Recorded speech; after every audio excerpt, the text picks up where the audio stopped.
नमस्कार मित्रों, मैं देवेंद्र आर्य आपका हार्दिक स्वागत करता हूं अपने चैनल देवेंद्र आर्य पर।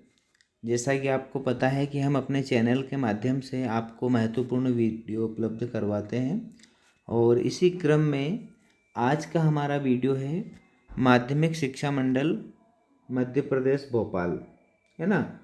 ने क्या किया है कि जो 2020-21 की एग्ज़ाम होगी वहाँ एक नए पैटर्न के अंतर्गत होगी और उसी के हिसाब से विद्यार्थियों को प्रैक्टिस करने के लिए उनका पेपर किस प्रकार आएगा, एग्ज़ाम पेपर उनकी तैयारी करवाने के लिए प्रश्न बैंक, ठीक है, mpbse.nic.in, है ना।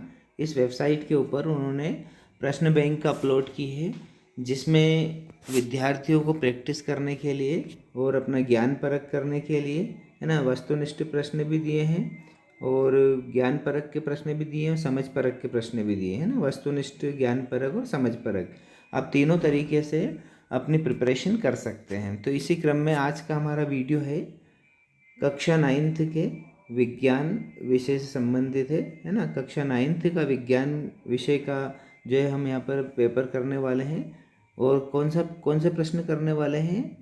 अध्याय 1 हमारे आसपास के पदार्थ से रिलेटेड जो है प्रश्नों के उत्तर हम यहाँ पर ढूंढेंगे। तो बिना देर किए स्टार्ट करते हैं। वस्तुनिष्ठ प्रश्न रहेंगे आपके पास। तो प्रश्न पहला है, ध्यान से देखिए, कणों के बीच सबसे कम आकर्षण बल होता है, यानी कौन से कणों के बीच सबसे कम आकर्षण बल होता है। ठोस में होता है कणों के बीच आकर्षण बल कम, द्रव में होता है, गैस में होता है, सभी में होता है। तो आपको पता है कि जो ठोस होते हैं उनमें सबसे अधिक आकर्षण बल होता है, द्रव में उससे थोड़ा कम होता है, गैस में उससे भी कम होता है। तो डेफिनेटली यहाँ पर हमारा आंसर क्या हो जाएगा, सबसे कम किस में होता है आकर्षण बल, गैसों में होता है। ठीक है, आगे बढ़ते हैं। क्वेश्चन सेकेंड है हमारा, निम्न में से कौन सा पदार्थ नहीं है। तो आपने, है ना, विद्यार्थियों ने यदि विज्ञान पढ़ा है, जो है अध्याय 1 पढ़ा है, तो उनको पता है कि पदार्थ कौन सा नहीं होता है। पदार्थ यानी जिसमें छोटे छोटे जो पदार्थ होते हैं, छोटे छोटे किससे बनते हैं, अणुओं से मिलकर बनते हैं। तो जो हवा है वहाँ भी एक पदार्थ है, ब्रेड है वहाँ भी पदार्थ है, सर्दी जो है वह पदार्थ नहीं है ना, और जो गुड़िया है वहाँ भी किसी चीज़ से मिलकर बनी है इसलिए वहाँ भी पदार्थ है। तो डेफिनेटली हम सर्दी क्या है, सर्दी एक समझ लिया जाए तो एक अनुभव, एक फीलिंग है, और फीलिंग में कण नहीं होते हैं ना, ये तो एक फीलिंग है कि मुझे सर्दी हो गई। तो यहाँ पर हमारा आंसर क्या रहेगा, सर्दी आंसर रहेगा। तो हम सी वाला यहाँ पर लगा देंगे। आगे बढ़ते हैं। बर्फ का गलनांक है, बर्फ का गलनांक है मीन्स जो बर्फ होती है वहाँ पानी कब बनती है, मतलब बर्फ़ को कितना टेम्परेचर दिया जाए। तो बर्फ़ को आपको पता है, आपने पढ़ा है, बर्फ़ को 100 डिग्री सेल्सियस जब हम टेम्परेचर रखेंगे तो हम पानी में बदल जाती है। तो यहाँ पर 0 डिग्री सेल्सियस दिया है, 273 केल्विन दिया है, 373 केल्विन दिया है और 373 डिग्री सेल्सियस दिया है। तो अब यहाँ पर 100 डिग्री सेल्सियस नहीं दिया है। तो हमको पता है कि 100 डिग्री सेल्सियस माने केल्विन में यदि देखा जाए तो केल्विन में उसको कहा जाएगा 373 केल्विन। यानी यदि आपको सेल्सियस को केल्विन में कन्वर्ट करना है तो उसमें 273 को प्लस कर दीजिए, और यदि आपको केल्विन को सेल्सियस में चेंज करना है तो उसमें से 273 को घटा दीजिए, तो आपका डिग्री सेल्सियस में आंसर आ जाएगा। चलिए आगे बढ़ते हैं। क्वेश्चन 4 है हमारा, किसी ठोस का सीधे ही गैसीय अवस्था में बदलना कहलाता है। वेरी इंपॉर्टेंट क्वेश्चन है कि आपने पढ़ा है कि जो ऊर्ध्वपातन एक ऐसी क्रिया होती है, जैसे कपूर है, नेफ्थलीन है ना, और बहुत सारे ऐसे पदार्थ हैं और एंथ्राक्सिन है, कि ये क्या करते हैं, जब इनको हम गर्म करते हैं तो ये बिना द्रव में परिवर्तित हुए सीधे गैस में परिवर्तित हो जाते हैं। तो उस क्रिया को क्या कहा जाता है, ऊर्ध्वपातन क्रिया कहा जाता है। तो ये आंसर हमारा क्या हो जाएगा, ऊर्ध्वपातन हो जाएगा। ठीक है, आगे बढ़ते हैं। क्वेश्चन 5 है हमारा, शुष्क बर्फ है। शुष्क बर्फ क्या है, तो ठोस कार्बन डाइऑक्साइड को हम क्या बोलते हैं, शुष्क बर्फ कहते हैं। ठीक है, इसका उत्तर रहेगा ठोस कार्बन डाइऑक्साइड। और प्रश्न 6 पर बढ़ते हैं। वाष्पीकरण वह प्रक्रिया है जिसमें जल वाष्प में बदलता है, यानी वाष्पीकरण का अर्थ है, जैसे अभी हमने इसके पहले पढ़ा था कि बर्फ़ को जल में बदलने के लिए, ठीक है, 100 डिग्री की आवश्यकता होती है। उसी प्रकार वाष्पीकरण जिसमें जल वाष्प में बदलता है तो किस पर बदलता है, अपने क्वथनांक पर। किस पे, क्वथनांक। जब कोई द्रव जो है उबल कर वाष्प में परिवर्तित होना शुरू हो जाता है तो उसे उसका क्या कहा जाता है, क्वथनांक कहा जाता है। तो यहाँ पर हमारा आंसर आएगा अपने क्वथनांक पर। आगे बढ़ते हैं। प्रश्न 7 है, आजकल सीएनजी का उपयोग होता है। सीएनजी का उपयोग किस में किया जाता है, सीएनजी यानी आज जैसे हमें एलपीजी को हम घरों में जो है घरेलू ईंधन के रूप में इस्तेमाल करते हैं, उसी प्रकार सीएनजी यानी कि संपीड़ित प्राकृतिक गैस है ना, तो कंप्रेस्ड नेचुरल गैस को हम सीएनजी कहते हैं। तो इसका इस्तेमाल आजकल कहाँ पर किया जाता है, इसका इस्तेमाल किया जाता है वाहनों में। ठीक है, आगे बढ़िए। क्वेश्चन 8 है, का आयतन निश्चित होता है। किसका आयतन निश्चित होता है, ठोस का आयतन निश्चित होता है। ठीक है, यानी ठोस अपना एक निश्चित आयतन रखता है। क्वेश्चन 9 है, ग्रीष्म काल में जल को मिट्टी के बर्तन में रखने पर किस परिघटना के कारण वह ठंडा हो जाता है। यानी जो आपका मिट्टी का घड़ा होता है वह पानी को बहुत ठंडा कर देता है गर्मी के दिनों में। तो कैसे कर देता है, किस कारण कर देता है, वाष्पन के कारण, है ना। उसमें से जल की बारीक बारीक बूंदे, जो बारीक बारीक छेद होते हैं उसमें छोटी छोटी जल की बूंदें बाहर निकलती है, उसके कारण वह पानी को ठंडा कर देता है। प्रश्न 10वां पढ़ते हैं, निम्नलिखित में से कौन सी परिस्थिति जल के वाष्पन में वृद्धि करेगी।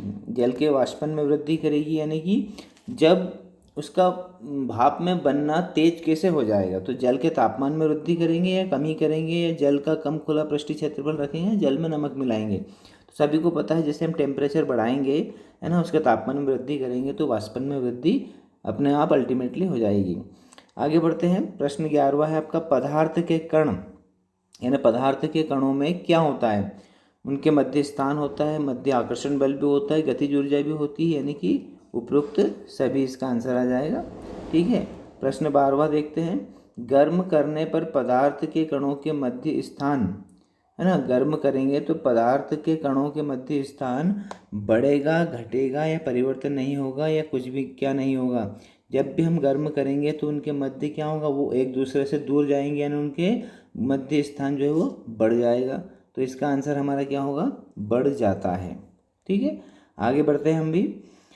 प्रश्न 13वां है, फूलों की महक हम तक पहुंच जाती है। फूलों की महक हम तक किसके द्वारा पहुंचती है, कौन सी क्रिया के द्वारा पहुंचती है, विसरण के कारण, है ना। विसरण यानी गंध हमारे पास विसरण के द्वारा आती है। आगे बढ़ते हैं। क्वेश्चन 14 हमारे पास, तरल कहलाते हैं, यानी तरल किसे कहते हैं, तो तरल यानी जो चीज़ बहती है उसे तरल कहा जाता है। तो इसमें द्रव, जो द्रव होते हैं हमारे, उनको हम तरल कहते हैं, तरल पदार्थ कहते हैं।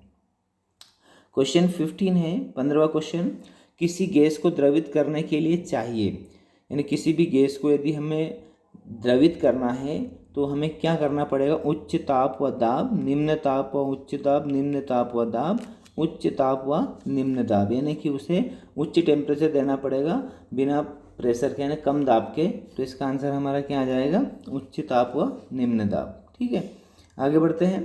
क्वेश्चन हमारा 16 है, इनमें से किसमें सतह नहीं होती। सतह नहीं होती यानी कि ठोस में नहीं होती, द्रव में नहीं होती, गैस में नहीं है, इनमें से कोई नहीं। तो ये आएगा आपका सी वाला, गैस में सतह नहीं होती, है ना। गैस हमेशा ऊपर उठी हुई होती है, सतह नहीं होती। द्रव को जिस बर्तन में डालते हैं उसका आकार ले लेता है, और ठोस में तो अपना आकार होता ही है, लेकिन गैस में सतह नहीं होती है।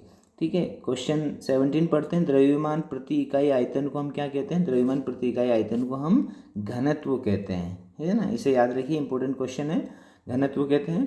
प्रश्न 18 हम पढ़ते हैं, निम्नलिखित कथन, सही कथन का चयन कीजिए। सही कथन कौन सा है कि ठोस का द्रव अवस्था से गुजरे बिना वाष्प में रूपांतरण वाष्पन कहलाता है। नहीं, वाष्प का द्रव अवस्था में गुजरे बिना ठोस में रूपांतरण ऊर्ध्वपातन कहलाता है। ये भी नहीं, वाष्प का द्रव अवस्था में गुजरे बिना ठोस में रूपांतरण हिमीकरण कहलाता है।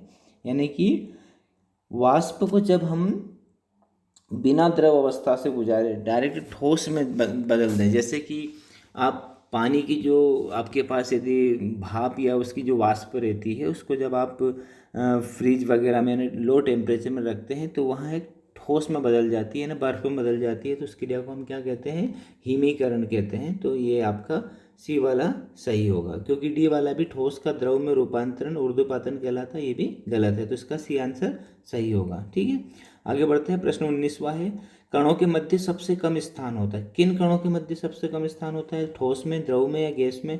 तो आपको पता है जितने कण दूर दूर होंगे, है ना, तो वो गैस होगी, जितने थोड़े पास होंगे वह द्रव होगा, और ज़्यादा ही पास होंगे तो वह ठोस होगा।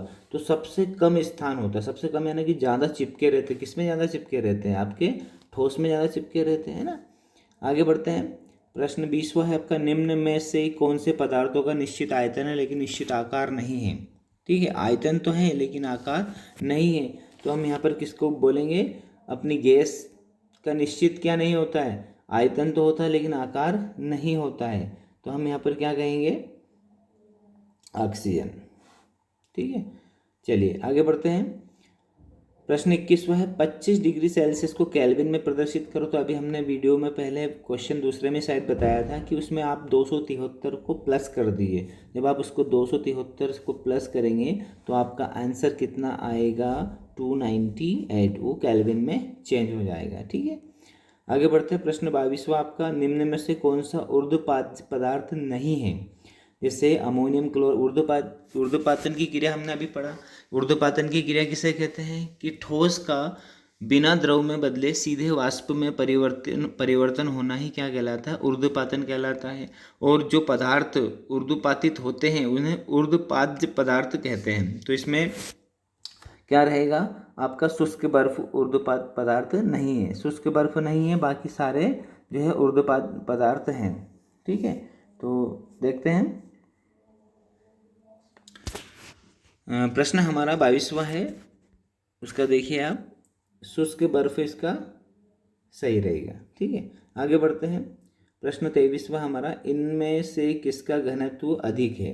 किसका घनत्व अधिक होगा, यानी किस में ज़्यादा वजन होगा? तो आपको पता है हवा, पानी, शहद और चाक में से चाक का जो है घनत्व सबसे अधिक होगा। ठीक है, आगे बढ़ते हैं। प्रश्न 24वां है, घरों में उपयोग होने वाले सिलेंडरों में भरी होती है, क्या भरी होती है, सबको पता है एलपीजी गैस भरी होती है, लिक्विड पेट्रोलियम गैस भरा होता है ना। प्रश्न 25वां देखते हैं, निम्नलिखित परिघटनाओं का कौन सा समुच्चय ताप बढ़ाने पर बढ़ेगा? समुच्चय यानी कि पहले कौन सी घटना होगी, इसके बाद वो घटना, फिर उसके बाद वो घटना।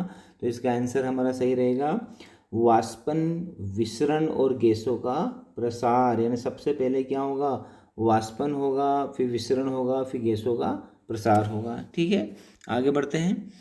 प्रश्न 26वां है, कुछ पदार्थों को उनके कणों के मध्य आकर्षण बलों के बढ़ते क्रम में व्यवस्थित किया गया है, निम्नलिखित में से कौन सा सही व्यवस्था को निरूपित करता है? यानी कणों के मध्य आकर्षण बलों के बढ़ते, यानी किस में आकर्षण बल सबसे अधिक होता है और किस में कम, यानी सबसे कम से लेके सबसे अधिक की ओर बढ़ना है। तो हम देख लेते हैं सबसे कम, यानी कि यहाँ पर सबसे पहला आपके दिमाग में हो जाना चाहिए कि सबसे पहले क्या आना चाहिए, गैस आना चाहिए। तो गैस के लिए हम सी वाला देखते हैं, है ना, उसके बाद द्रव आना चाहिए और उसके बाद में ठोस आना चाहिए। तो ये इस आधार पर हम कौन सा आंसर लगाएंगे, है ना, सी वाला लगाएंगे कि ऑक्सीजन, जल और शर्करा। ठीक है, आगे बढ़ते हैं। प्रश्न 27वां है, ठंडा करने पर दो प्रकार के कणों का आपस में विसरण। यदि हम ठंडा करेंगे तो कणों का आपस में विसरण क्या हो जाता है, धीमे हो जाता है, यानी धीरे हो जाता है। तो बी वाला इसका आंसर रहेगा। आगे बढ़ते हैं। प्रश्न 28वां है, निम्नलिखित में से कौन सी क्रिया विसरण नहीं है? विसरण नहीं है यानी कि किसमें आपको गंध हवा के द्वारा नहीं फैलती है। तो देखते हैं किसमें नहीं फैलती है। छींकने पर वायरस का फैलना, ये भी फैलता है। पके हुए खाने की महक, ये भी बहती है। जल में रखने पर किशमिश का फूलना, बिल्कुल ये नहीं है, क्योंकि ये एक दूसरी क्रिया है, इसको हम कहते हैं पराशरण की क्रिया।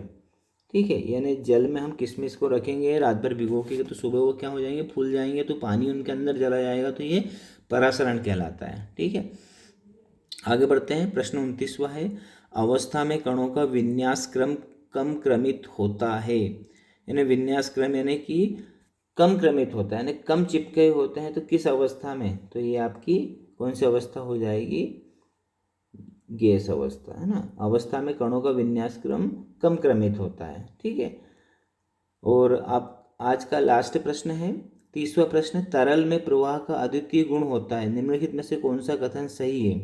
यानी तरल जो है वो हमेशा बहता है, उसमें बहने का गुण होता है। तो कौन सा कथन सही है केवल गैसें तरल के समान व्यवहार करती है, ये तो गलत है क्योंकि सिर्फ गैस नहीं करती है। गैस और ठोस तरल के समान व्यवहार करते हैं, तो इसमें एक गलती ये है कि ठोस तरल नहीं होते हैं। तीसरा है गैस तथा द्रव तरल के समान व्यवहार करते हैं, गैस और द्रव दोनों ही करते हैं, ये बिल्कुल सही है। और केवल द्रव तरल के समान व्यवहार करते हैं, ये गलत है। सी वाला सही है, क्यों? क्योंकि गैसें भी बहती हैं, है ना, वो भी क्या करती है, उनमें भी एक बहाव होता है ना, बहने का। तो इसके आधार पर हमने सी वाला आंसर यहाँ पे किया। तो फ्रेंड्स, आई होप आपको ये सारे 30 प्रश्न अच्छे से समझ में आ गए होंगे। आप भी इनकी प्रैक्टिस कर सकते हैं, वीडियो के माध्यम से कर सकते हैं, वेबसाइट पर जाकर कर सकते हैं। और इसी प्रकार के वीडियो यदि आपको आगे भी चाहिए तो आप हमारे चैनल को सब्सक्राइब कीजिए। देवेंद्र आर्य नाम से चैनल है, उसमें आपको इंग्लिश और साइंस, है ना, दोनों सब्जेक्ट के वीडियो हम प्रोवाइड करवाएंगे। उसके माध्यम से आप जो है अपनी तैयारी कीजिए और बिल्कुल इत्मीनान के साथ और खुले दिमाग के साथ पढ़ाई की तैयारी कीजिए और अपने आप को सुरक्षित रखिए, है ना। और सभी मित्रों के साथ इस वीडियो को शेयर कीजिए और लाइक कीजिए। धन्यवाद। Thank you very much.